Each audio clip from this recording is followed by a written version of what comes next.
하나님의 말씀을 보도록 하겠습니다. 하나님의 말씀은 욥기서 42장입니다. 804페이지 욥기서 42장 1절에서 6절까지 우리 다 같이 읽도록 하겠습니다. 욥이 여호와께 대답하여 이르되 주께서는 못하실 일이 없사오며 무슨 계획이든지 못 이루실 것이 없는 줄 아오니 무지한 말로 이치를 가리는 자가 누구니까? 나는 깨닫지도 못한 일을 말하였고 스스로 알 수도 없고 헤아리기도 어려운 일을 말하였나이다. 내가 말하겠사오니 주는 들으시고 내가 주께 묻겠사오니 주여 내게 알게 하옵소서. 내가 주께 대하여 귀로 듣기만 하였사오나 이제는 눈으로 주를 비옵나이다. 그러므로 내가 스스로 거두어드리고 티끌과 죄 가운데서 회개하나이다. 자, 5절 6절 욥기의 주제인데 다시 한번 읽겠습니다. 시작. 내가 주께 대하여 귀로 듣기만 하였사오나 이제는 눈으로 주를 비옵나이다. 그러므로 내가 스스로 거두어드리고 티끌과 죄 가운데서 회개하나이다. 아멘. 여러분, 욥기서를 보면은 욥은 엄청난 고난을 당하고 있습니다. 그 많았던 재산, 최고의 부자가 하루아침에 모든 재산을 도둑들한테 다 강도 맞아 사라지게 되고, 그리고 10명의 자녀가 토네이도가 불어와서 집이 엎어짐으로 한꺼번에 10명의 자녀가 다 죽었어요. 심지어는 욥은 머리끝에서 발끝까지 모든 피부병에 걸려서 기와 조각을 가지고 이 간지럽기도 하고 아프기도 한 피부를 이렇게 긁으면서 고름을 짜내면서 그 모습을 보고 친구들도 저게 욥인가 누군가 알아보지 못할 만큼 사람이 되고 나니까 사랑하는 아내도 차라리 하나님을 지우자고 죽어라 이라고는 집을 떠나가 버리고 말았습니다. 그래서 욥기 전체에서 하나님은 욥에게 이 모든 상황을 통해서 인간 욥은 하나님 왜 나에게 고난을 주십니까? 이렇게 묻지만은 하나님께서는 욥에게 세 가지의 질문을 했다고 했습니다. 첫째가 뭐였습니까? 네가 모든 소중히 여기는 물질이 다 떠나간다 할지라도 여전히 하나님을 신뢰하고 사랑하고 믿을 수가 있느냐? 이런 질문. 두 번째로는 사람이 건강을 잃게 되어도 여전히 하나님을 신뢰할 수가 있느냐? 여기에 대한 질문. 이것들은 사탄이 우리에게 하는 질문이에요. 야, 너 하나님 은혜와 복을 주니까 하나님 잘 믿었지? 그런데 너 사업에 실패했잖아. 물질 떠나갔잖아. 너 지금 망했다며? 살기 어렵다며? 그런데도 하나님을 찬양해? 하나님을 믿는다고? 그건 말도 아니지. 하나님을 떠나. 이런 것이 우리 마음에 있을 때에 우리는 아니야. 나에게 구원을 주시고 영원한 생명을 주시는 그 하나님은 나의 물질보다도 천배나 만배나 귀한 거야. 이렇게 말할 수 있는 고백을 네가 할 수 있는 거야? 어떤 사람은 건강하게 하나님을 섬기고 찬양하고 봉사를 잘하고 하나님 감사합니다 하다가 갑자기 암에 걸리고 어려움이 오고 건강을 잃어버리게 될 때 그때의 마귀는 우리에게 속삭입니다. 야, 너의 건강도 지켜주지 못하는 하나님을 네가 지금도 믿는다 그 말이야? 하나님을 떠나야지. 이래 말할 때 욥은 자기 자신을 통해서 아니야. 하나님은 나에게 구원을 주시는 분이고 영원한 생명을 주시는 분이기 때문에 나의 육신의 잠깐의 고통, 암, 죽음 이건 아무것도 아니야.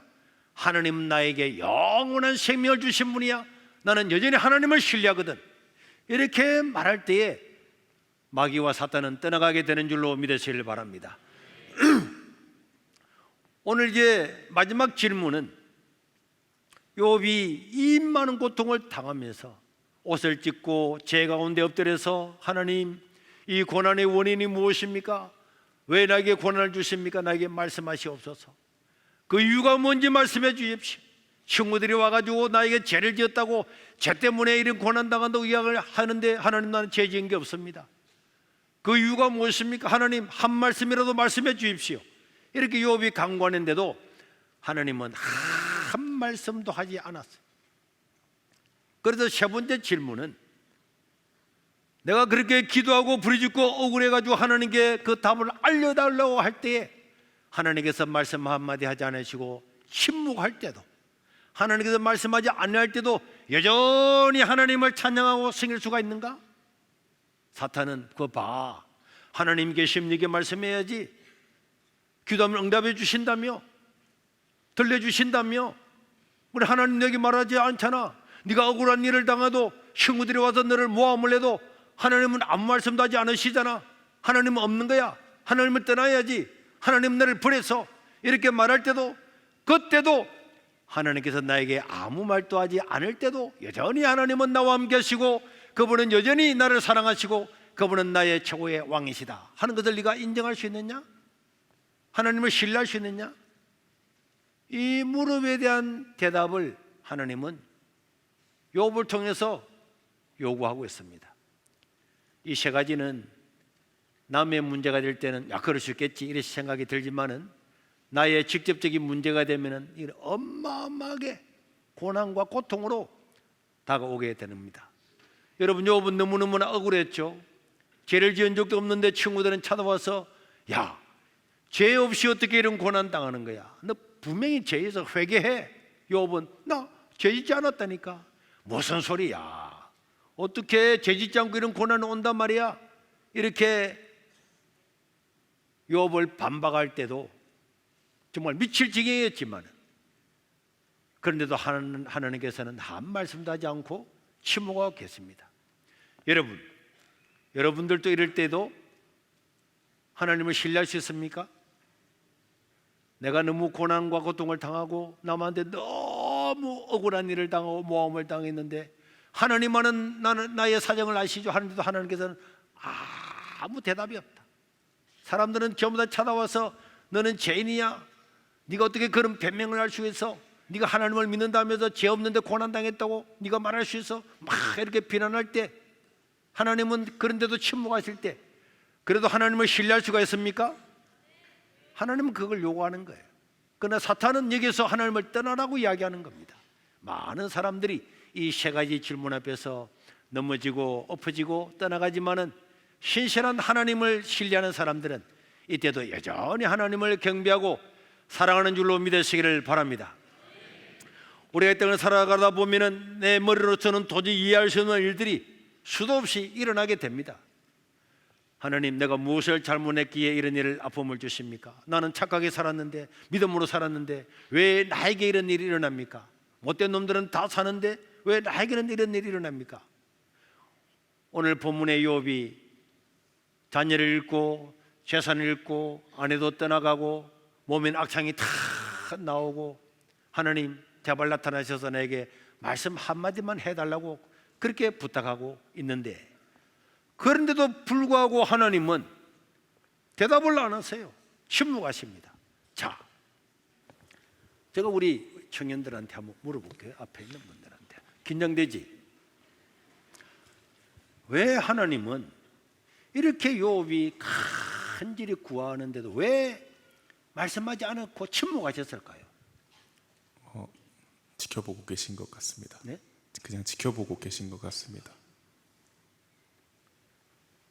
왜 하나님께서 침묵하고 있었을까? 하나님께서 때를 기다리고 계셨을 것 같습니다. 하나님께서 때가 있다.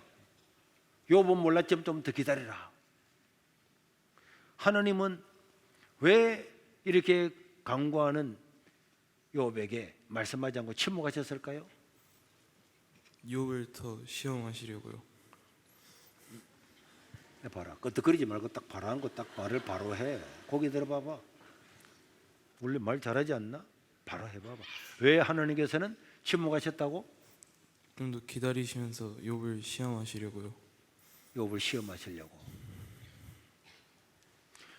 왜 하나님께서는 말씀하지 않고 침묵하셨을까요? 욥의 믿음의 크기를 아시고 사탄이 욥을 믿음의 크기를 시험하도록 내버려 두신 것 같습니다. 왜 하나님은 욥에게 침묵하셨을까요? 이미 모든 걸 아신 하나님께서 욥이 믿음을 지킬 걸 아셨기 때문이라고 생각합니다. 오늘 할아버지 교회 오셨나? 네, 어디서? 서울에서 오셨습니다. 서울에서. 그동안 교회를 안 다니시다가 오늘 아버지 어머님은 꼭 오시래서 오셨다며? 네, 그래. 할아버지가 어떻게 되면 좋겠어요? 꼭 저희랑 같이 믿고 같이 천국 갔으면 좋겠습니다. 손자가 이렇게 이야기하는데 할아버지가 말씀을 안 믿고 침묵하면 될까? 안 되죠. 왜 하나님은 욥에게 침묵하고 말씀하지 않았을까요? 자기에 대한 욥의 사랑을 확증받고 싶어 하셨기 때문이라 생각합니다. 이런 놀라울 수가. 맞는지 안 맞는지는 모르겠습니다.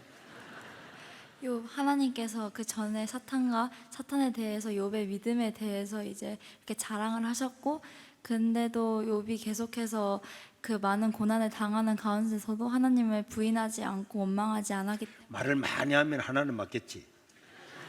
그래, 잘했어요. 자, 머리가 하얗지. 그래서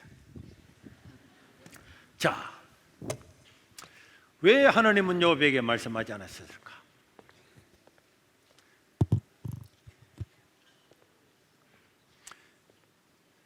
저도 잘 모르겠습니다.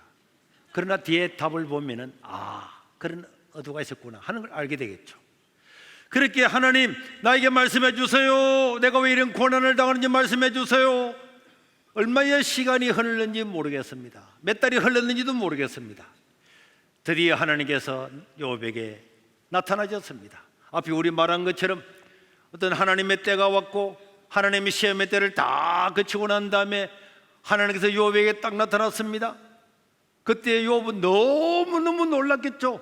드디어 하나님께서 나타나셨다. 하나님께서 나타나셔서 우리는 어떤 생각을 할까요?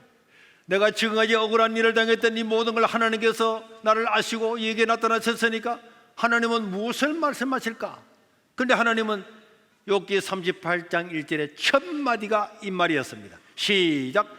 그때에 여호와께서 폭풍우 가운데서 욥에게 말씀하여 이르시되.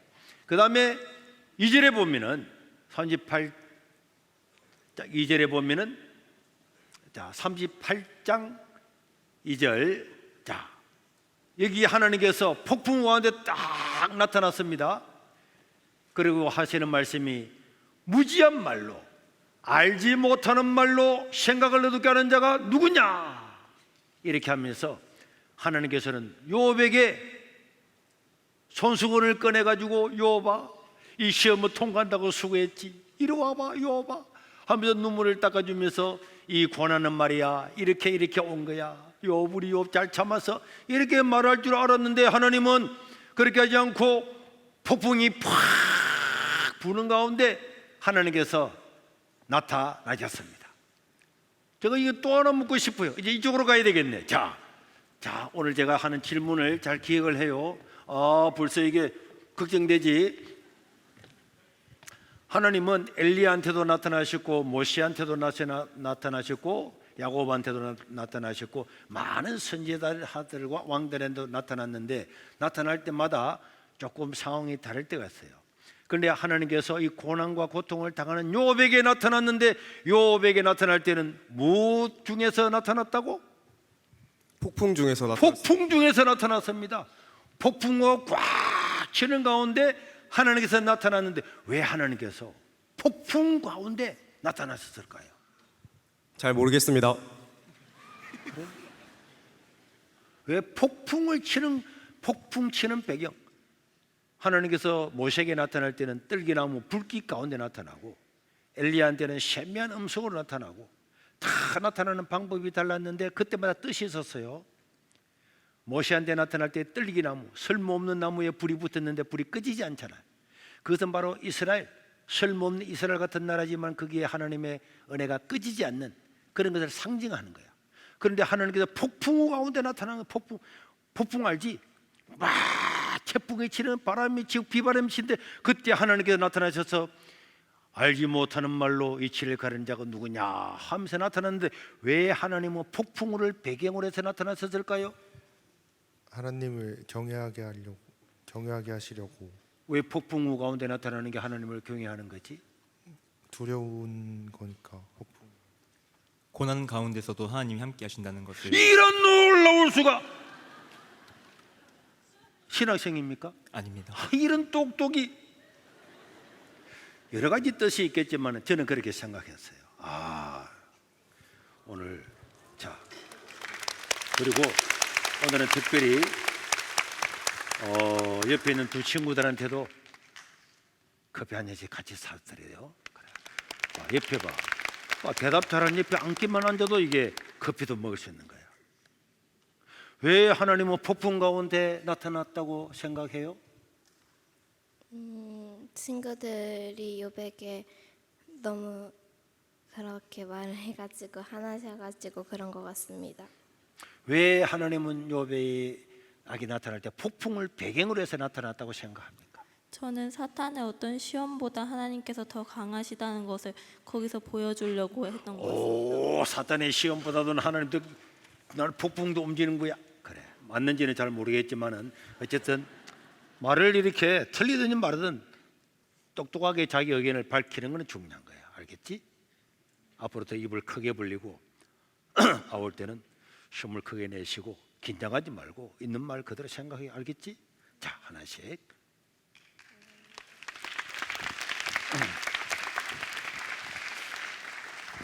여러분, 우리는 지금 욥이 어마어마한 고난을 당하자.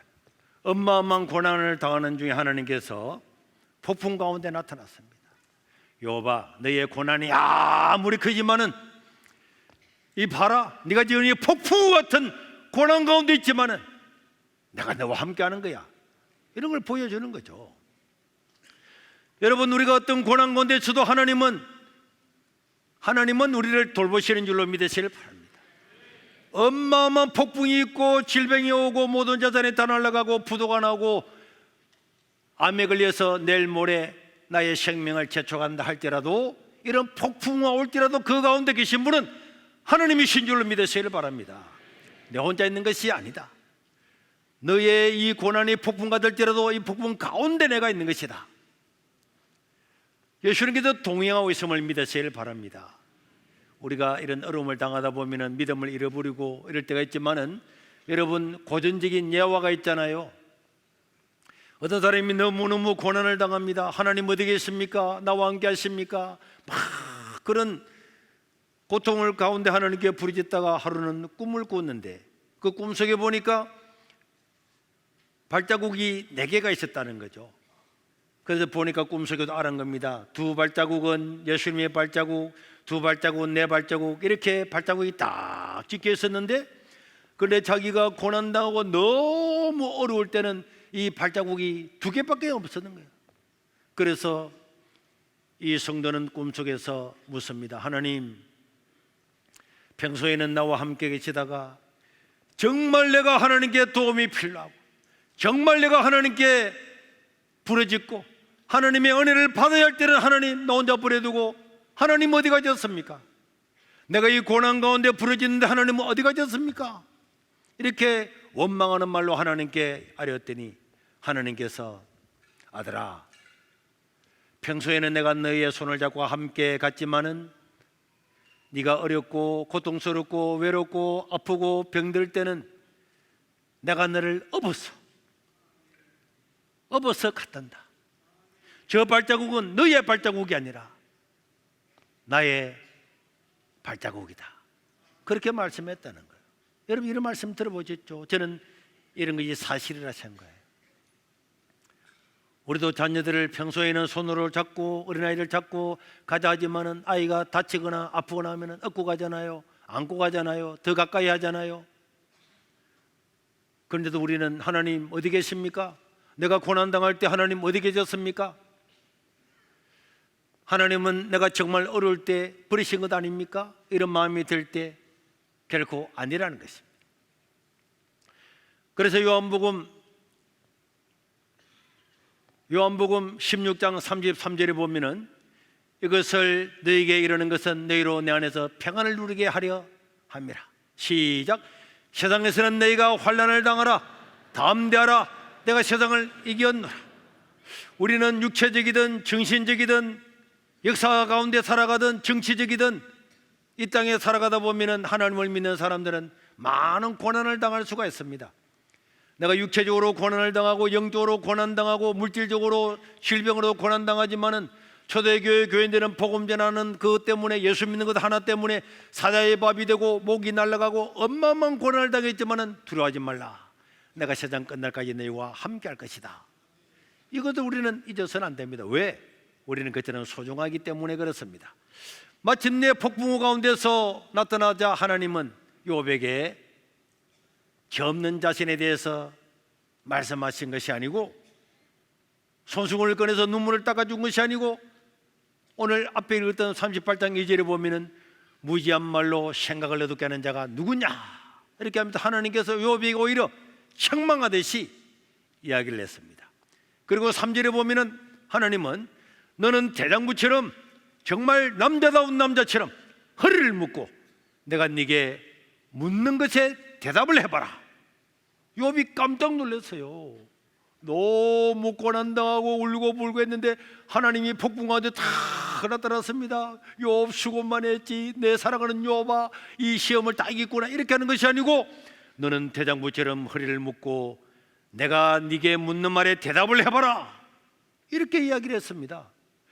그리고는 하나님께서 욥기 38장에서 39장까지 40장까지 70개가 넘는 질문을 바바바바바 던집니다. 70개가 넘는 질문을. 내가 땅에 기초를 놓을 때 너는 어디에 있었느냐? 내가 바다에 물을 담그고 물을 넘치게 할 때 너는 어디에 있었느냐? 내가 별들을 묶어서 은하를 만들고 우주를 만들 때 너는 어디에 있었느냐? 이런 질문들을 쫙 던지는데 욥은 그것은 알 수도 없고 대답할 수도 없고 욥이 대답할 수 없는 말만 하나님께서 묻는 겁니다. 몇 개를 물었다고요? 70개가 넘는 질문을 하나님께서 연달아서 다다다다다 던졌습니다.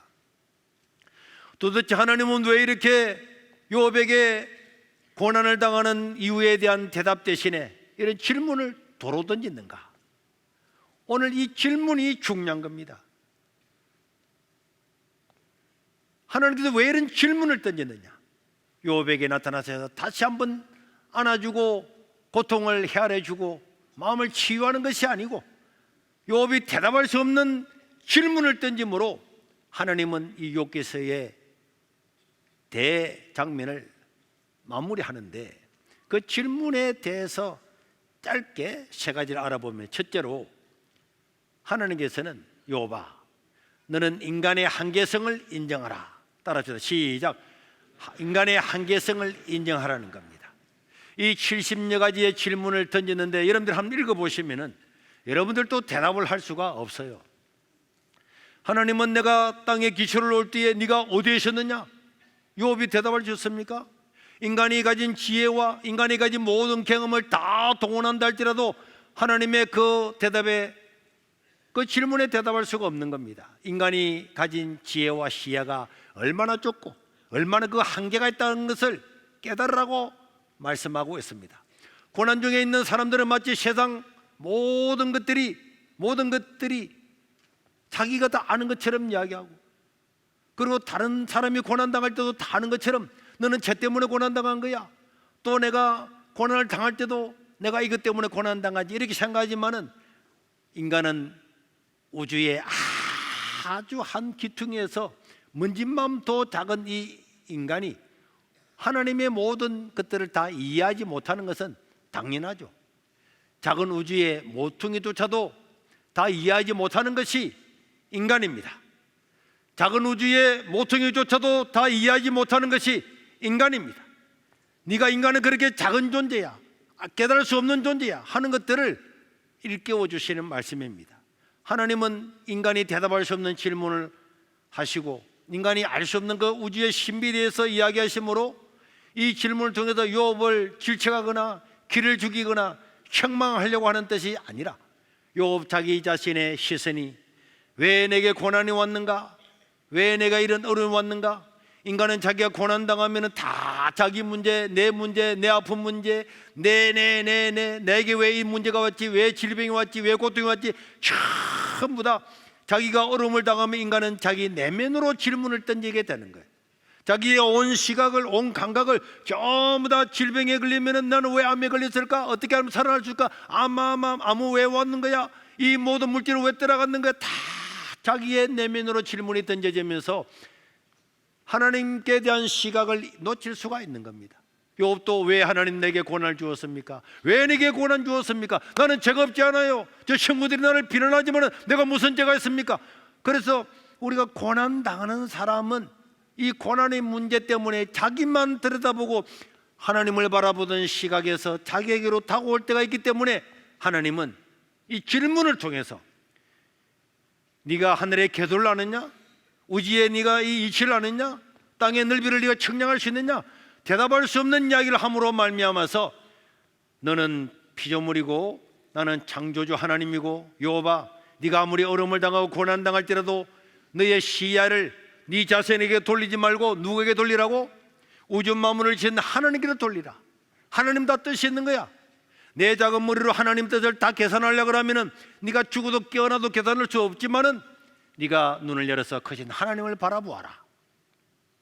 우주를 지으신 이는 하나님을 바라보아라.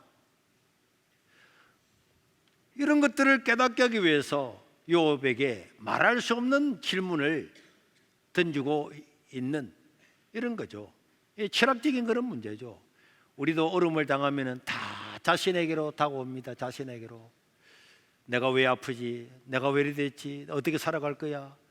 야, 돈도 없는데 병원비가 얼만데 내가 몇 년 살다가 죽으면 우리 자녀들은 어떻게 되지? 모든 고민 나에게로 집중하지만은 이럴 때야말로 우리는 하나님께로 시야를 돌려야 될 줄로 믿습니다. 그렇게 돌리라고 이런 질문을 욥기서라고는 긴 이 성경을 통해서 이야기를 하고 있는 것입니다. 여러분, 우리는 이 땅에서 일어나는 일들을 다 알 수가 없어요. 저도 다 알 수가 없죠. 그러나 여러분, 저는 그런 하나의 신앙을 가지고 있어요. 나는 나에게 어떤 인생의 일이 일어날지라도 그것 때문에 원망하지 않습니다. 나는 나에게 다가오는 일들이 왜 다가오는지, 어떤 이유 때문에 다가오는지, 이것 때문에 어떤 결과가 될지 다 알 수가 없습니다. 알 수가 없지만은 내가 하나님께 기도하고 판단의 일들을 통해서 일어나는 모든 결정적인 일들은 내가 그것을 다 받을 겁니다. 그리고 그 결과는 언제나 하나님께 순종하고 하나님께서 나를 통해서 어떤 고난을 주고 어떤 질병을 주고 어떤 어려움을 준다 할지라도 하나님은 다 옳습니다. 난 하나님을 이해하지 못하지만 하나님의 큰 계획 속에서는 하나님 하시는 것이 옳습니다. 제가 판사 앞에도 처우 변론할 때에 판사님은 판사님의 법의 양심에 따라서 판결하면 되는 거고 나는 내 신앙의 양심과 믿음에 따라서 그 결과의 대가를 지불하면 됩니다. 당신이 1년을 때리든 10년을 때리든 난 억울하다고 생각지 않습니다. 사람들은 내가 감옥에 갔을 때도 야, 목사님 억울하지 않습니까? 동기들도 찾아와서 억울하지 않습니까? 저도 변호사를 사서 변론을 하지만은 그러나 제가 나는 억울합니다 말해본 적 한 번도 없어요. 변호사님들 얘기도 우리 황민호 변호사님 있지만은 우리가 어떻게 될까요? 얼마나 살까요? 언제 나갈까요? 보석은 될까요? 이렇게 물어본 적 한 번도 없습니다. 우리는 우리가 행하는 대로 믿음으로 행하고 그 결과가 고난이 오든 좋은 일이 오든 우리는 그것 때문에 우리가 교만할 필요도 없고 기죽을 필요도 없고 언제나 하나님 나에게 주시는 것이 사실 사형이라 할지라도 하나님 감사합니다. 하나님이 하시는 모든 일은 옳은 줄로 믿습니다. 내가 질병에 걸리도 나는 이해할 수 없지만은 왜 내게 고난 줍니까? 나는 이해할 수 없지만은 하나님 나는 이해가 안 되지만은 우주를 통제하시는 하나님은 옳습니다. 하나님이 하시는 다 옳습니다. 그러니까 항상 감사가 있고 그래서 저는 불평하지를 않습니다.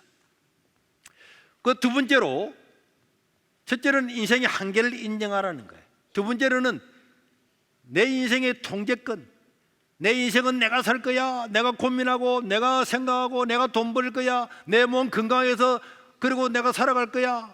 건강을 잃으면 나는 어떻게 할 거야. 내 인생을 내가 계획하는 모든 이런 것들을 하나님께 통제권을 이양하라는 거예요. 네가 염려하지 말아라. 너는 열심히 살고 계획을 세우고 다 살아가지만은 그러나 모든 것들은 하나님께 맡겨라. 네가 책임질러 가지 마. 네가 다 생각하고 네가 다 고민할 필요가 없는 거야. 하나님께서는 욥기서 38장 3절 이후 보면 막 이런 걸 묻습니다. 어떻게 비가 내리고 어떻게 이슬이 내리고 까마귀와 들나귀가 어떻게 살아가고 거대한 뱀 하마와 공룡과 악어와 용들이 어떻게 살아가는지 네가 알 수 있느냐? 여러분 생각해보세요. 저 철새들이 어떻게 저 시베리아에 있다가 어떻게 그게 더 겨울이 올 줄 알고 추운 남쪽 나라 날아가는 거 여러분 압니까?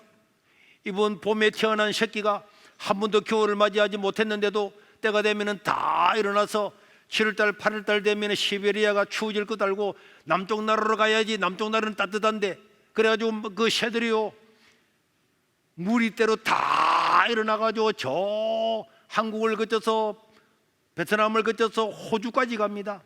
호주까지 가 있다가 야 저 북쪽에 또 이제 시베리아에는 봄이 왔다네 날아가자. 여러분 그거 압니까?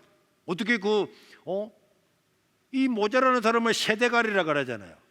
어떻게 그 새대가리들이 어떻게 그걸 다 알아갑니까? 여러분 이해할 수 있습니까? 이해할 수 없잖아요. 어떻게 거북이가 어떻게 고깃대가 우리는 세상을 보면은 이해하지 못하는 게 어마어마하게 많이 있습니다. 인간은 끊임없이 내 자신을 통제하고 모든 것을 내가 움직일 거야. 이렇게 해서 돈을 얼마 벌어서 어떻게 할 거야? 계획을 세우는 게 나쁜 게 아닙니다. 그건 언제나 하나님의 은혜 안에 있어야 되죠. 하나님께서 내 물질을 가져갈 수도 있고 주실 수도 있고 우리는 거기에 대해서 이런 운전대 내 인생의 통제권 내가 이렇게 살아갈 거야 이렇게 살아갈 거야 내 뜻대로 안 돼도 그것을 포기할 수 있는 것. 여봐 네가 통제할 수 없는 너는 지금 통제할 수 없잖아. 네가 철새를 통제할 수 있어? 한마를 통제할 수 있어? 공룡을 통제할 수 없잖아. 그러나 나 하나님은 철새도 거북이도 악어도 용들도 하마도 나는 다 키우는 거야.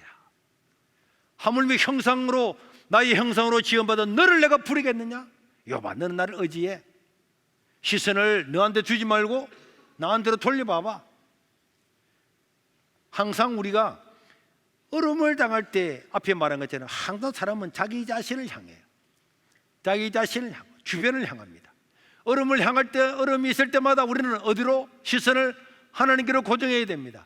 하나님께로 고정하다 보면은 세상은 움직이고 자기 멋대로 되고 지 마음대로 되는 것 같잖아요.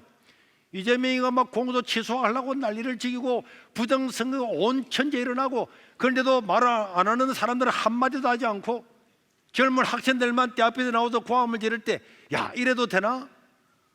그렇게 시국 선언만 했던 교수들 이런 사람들을 말 한마디 안 하는 거 보니까 이 사람은 민주주의를 사랑하는 것이 아니고 사실은 민주당을 지지한 놈들이었구나.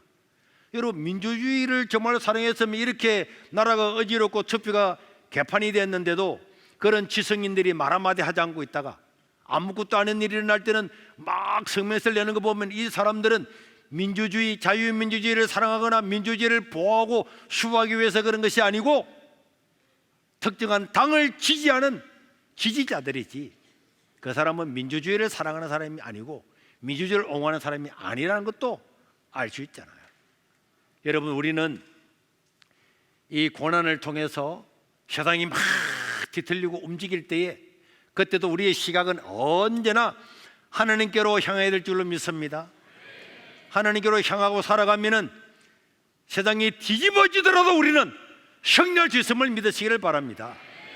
여러분 우리 예전에도 어느 비행 선교사 하시는 분이 와서 이야기했어요. 베테랑 비행 조종사들이라도 가장 무서워하는 현상 중에 하나가 비행 착각이라고 하는 게 있는 거예요. 여러분 막 폭풍우 속으로 또 이렇게 날아가다 보면 막 비행기가 전투기가 막 돌잖아요. 돌기도 할 때 팍 돌다 보면은 이게 하늘인지 바다인지 구분하지 못할 때가 있습니다. 그런데 이 조종사도 자기 나름대로 육감이 있잖아요. 이 분명히 이거는 바다야 생각해가지고 하늘로 올라가는데 그게 바로 바다였어. 그래 처박혀 죽는 거야.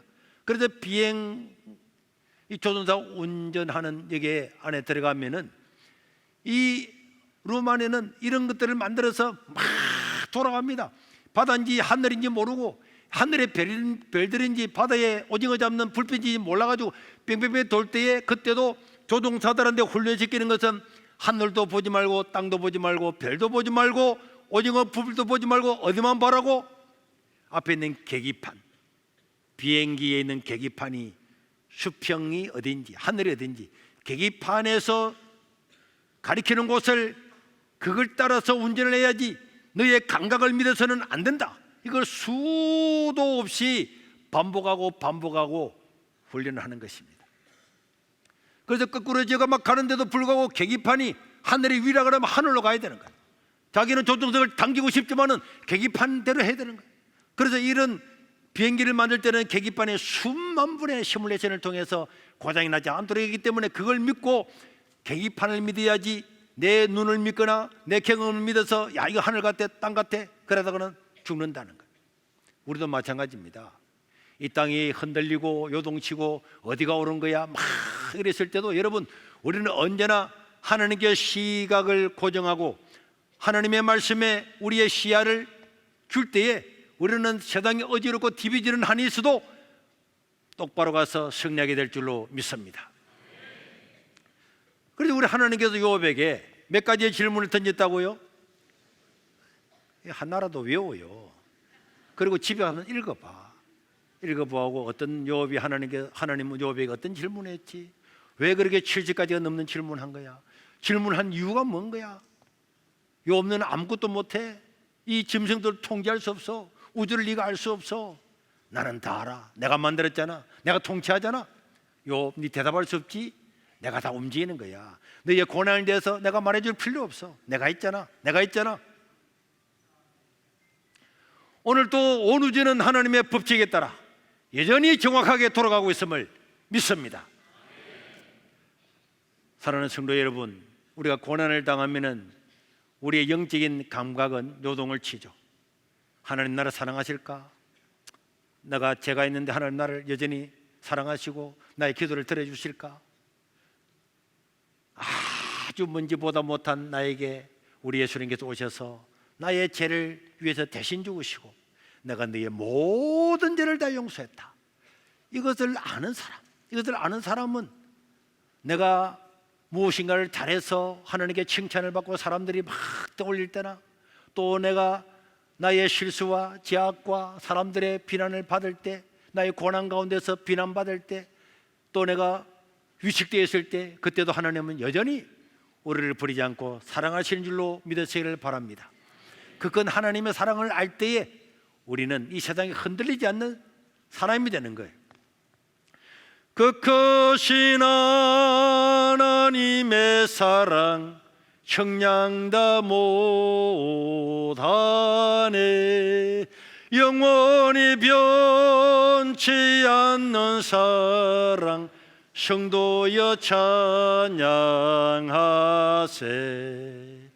그 크신 하나님의 사랑 말로 다 형용 못하네.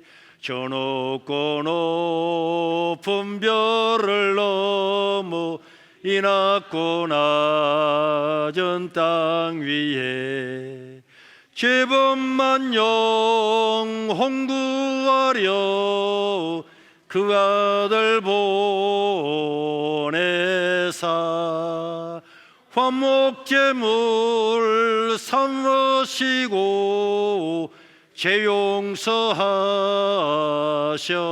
아멘. 하나님 크신 사랑은 청량다 못하며 영원히 변치 않는 사랑 현보야 찬양하세. 우리가 여러 가지 어려움들을 당하고 또 여러 가지 나라나 개인적으로 모든 일들을 당할 때마다 하나님의 사랑이 얼마나 크신가 이걸 기억하시길 바랍니다. 마지막으로 간단하게 다시 한번 세 번째는 고난에 대한 이유를 우리는 묻지만은 하나님은 자기 자신이 임재하심으로 하나님께서 임재하심으로 여봐 내가 대답할 필요가 뭐가 있어? 내가 있잖아. 너의 고난 말해줘도 너는 다 몰라. 내가 있잖아. 내가 지금 나타났잖아. 너한테 지금 말하고 있잖아. 이 자체가 해답이야. 요업에게 나타나신 그 자체가 요업에 대한 해답임을 믿으시길 바랍니다. 욥은 여전히 나는 왜 고난당합니까? 나는 왜 질병에 걸리고 왜 자녀들은 다 죽고 왜 물질은 다 떠나갔습니까? 이게 관점을 두었지만은 하나님께서는 아니야. 욥, 내가 있잖아. 너는 다 몰라도 괜찮아. 너 알 수 없어. 하나님은 큰 우주 가운데 얽히고 있어 그 어마어마한 일을 지금 하고 있는 거야. 욥, 내가 너를 사랑해. 내가 내게 나타났잖아. 이걸 너 만족할 수 없어? 자녀들이 왜 죽어야 되는지, 자녀들이 왜 죽어야 되는지, 재산은 왜 한꺼번에 다 날아갔는지 너 모르지? 그래도 내가 너한테 나타났잖아. 이게 해답이야. 그래서 이 고난을 왜 당하는가에 대한 데에 대해서는 하나님은 욥에게 한마디도 하지 않았어요.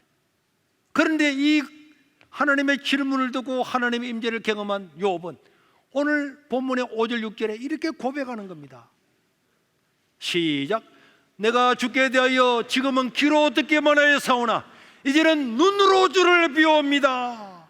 그러므로 내가 스스로 지금까지 말했던 것을 거두고 저글과 죄 가운데서 회개하나이다. 하나님, 이제 내가 주님을 눈으로 봅니다. 이제는 내가 신학자로서, 욥은 신학자였어요. 대단한 사람이었습니다. 하나님에 대해서 이론을 알고 사람들한테 가르칠 수 있고 다 했지만은 그거는 내가 귀로 듣는 거였고 이 내가 눈으로 보는 것이었습니다. 회개합니다. 욥은 깨달은 겁니다. 욥은 깨달은 거죠. 하나님 한 분이 모든 것이구나. 하나님 한 분이 모든 것이구나. 하나님 나를 사랑하시는구나. 고난 가운데 나와 함께 했구나. 폭풍 가운데 나타나셨구나.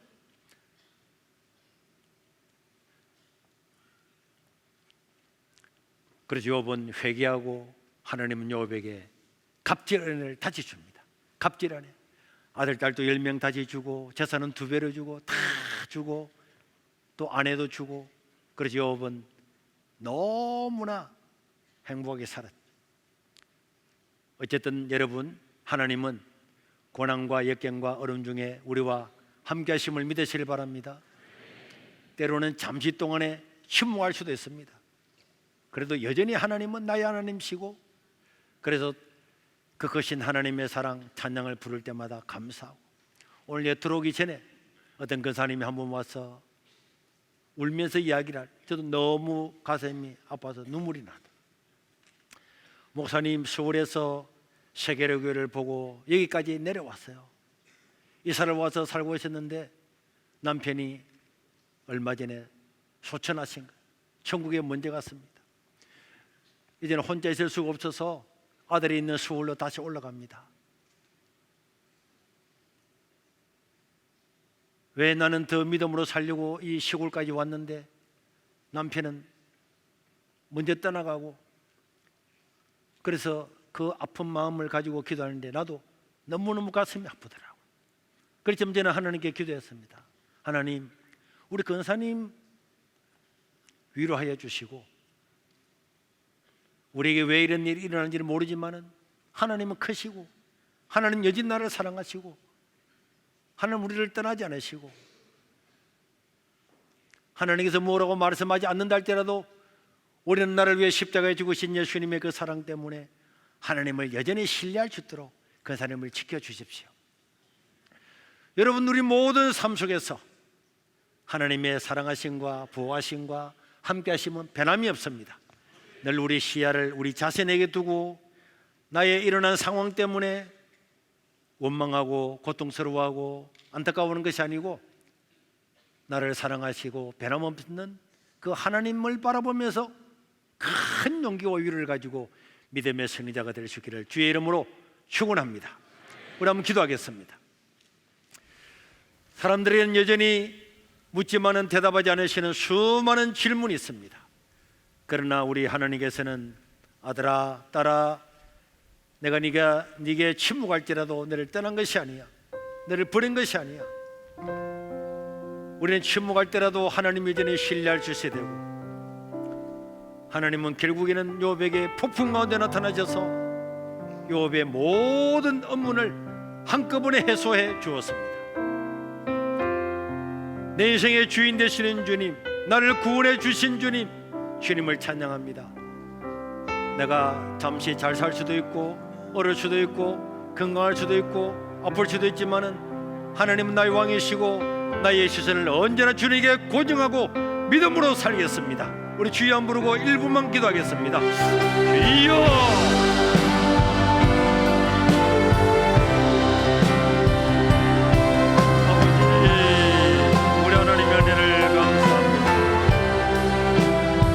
아버지, 우리 하나님 아버지 한 사람 한 사람 각자에게 찾아와 주시옵소서. 우리 하나님 알려주시고 깨워주시고 말씀으로 깨워주시고 위로하여 주시옵소서. 우리 하나님 우리 세계로교회를 지켜주시고 우리 학교를 지켜주시고 우리 학생들 우리 청소년들 우리 장년들